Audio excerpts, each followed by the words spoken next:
that's why we have a very special treat for you today. Tips for wine pairing with the perfect food, complete with our special guest from the Spence restaurant right here in Atlanta, advanced sommelier Justin Amick, and our other little delicious guests from the table here from Whole Foods. Yes. They rushed this for us. And by guests, I mean the turkey dressing, gravy, and green bean casserole. Important, we say here in the South, dressing, not stuffing. Absolutely. Right. Also important is what wine you pair with your turkey dinner. If you're watching the Macy's Thanksgiving Day Parade with your family and you want to have a little cocktail while you're doing it, you know, also if you're going to visit somebody's house, you want to bring a bottle of wine. So, Justin, you're here to take us through what we should be looking at. You start with the first one, which you say is a Riesling. Sure, yeah. Well, if you want to start with wine number one, it is a German Riesling. It's from the Rheingau, and it's a cabinet, which means, for people that don't really study wine or whatnot, means the driest classification within the German system. So a lot of people don't like sweet wine. So I don't like sweet wine. You don't at all? I don't. Well, no. I don't normally like Riesling. Okay, well, I hope to convert both of you with this pairing because it's just sweet enough. So we'll try this with a piece of turkey. Yeah, so eat a little bit of turkey. What is it about this that you say brings out the flavors of the turkey? Sure. You know, as a sommelier, like German Riesling is so underrated because I think it's a misconception. Like you said, you don't like Riesling, you think it's sweet. But taste it by itself, it's so aromatic. But what I like, it's got just a little bit of residual sugar, meaning leftover sugar from the fermentation, and it cuts through the saltiness and the brininess of the turkey, the dressing. Yeah, there's so many different flavors going on at Thanksgiving dinner. You want to find something that's got a lot of acidity and something that'll help carry the different many flavors going on. And it's not heavy. It doesn't feel like it has a lot of acidity. It's real light and delicate, but it's which very I like. nice. Very, very nice. I'm always stuck on this. Should I bring red or white? Because you think it's so light, maybe a white is better to have with your Thanksgiving dinner. But you have a red here. Tell us about this one. I do. So, you know, I wanted to showcase kind of, we've got our whole color spectrum here. Because there's no right or wrong. Drink what you want with what you want to eat. The Riesling showcased a nice delicate pairing, but this is a beautiful Gamay from Beaujolais.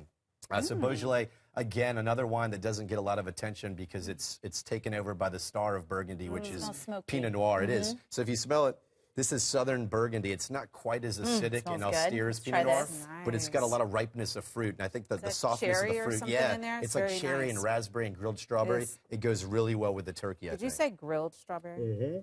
Everything. You know, I try to throw in the nice adjectives, you know, make it sound nice. But isn't that good?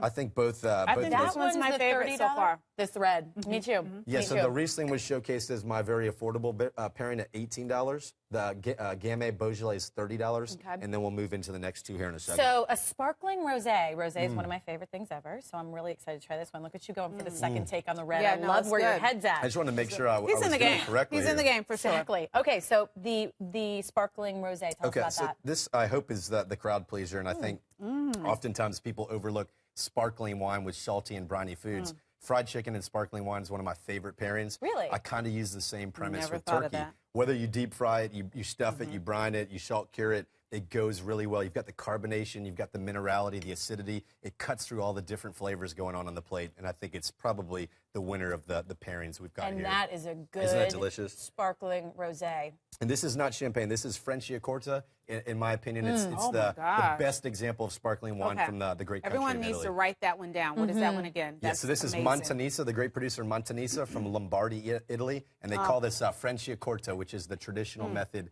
sparkling wine from Italy. You know what I like about this is it's light enough for this, and it's not sweet. Yeah, it it's has bone a dry. Right. And the fruits are real tart and sour. I love acidity with any of my wines at the Spence or any of our other restaurants with concentrics. I like wines with acid because, again, acid goes with spice, it goes well with sugar, it goes well, cuts through all sorts of different flavor profiles. This is everything. But you gave us three great choices, but you say there are some misses. Absolutely. This is an example, because I'm curious to see what the misses taste like. And a lot of people are going to be upset with this miss, I think. Hopefully it's not a miss by itself. If you drink it, it is a completely delicious wine from one of the historic Napa Valley producers of Chapelet. Smells sweet. So I apologize, Chapelet, if anyone from Chapelet or the Napa Valley is watching. We'll love it, don't worry. I apologize, because Napa Valley, one of my favorite wines, but I do think it doesn't go as well with the turkey. Why is that? It's nice by itself, but why is that? Try it by itself. Yeah, try by itself, because you'll like it. It is nice by itself. The reason why is why because is it? tannins. You know, at the end of the day, the commonality in all the 3 wines you like: acidity, low tannins, delicacy, and a lot of minerality and acidity. This one has excess tannins, and it's got a lot of oak. The oak manipulates Our new a lot favorite of the flavors. guest here on News Now, Justin Amick from the Spence, for your holiday tips. Thanks back for watching. every day. We'll be right back. Thank you so much.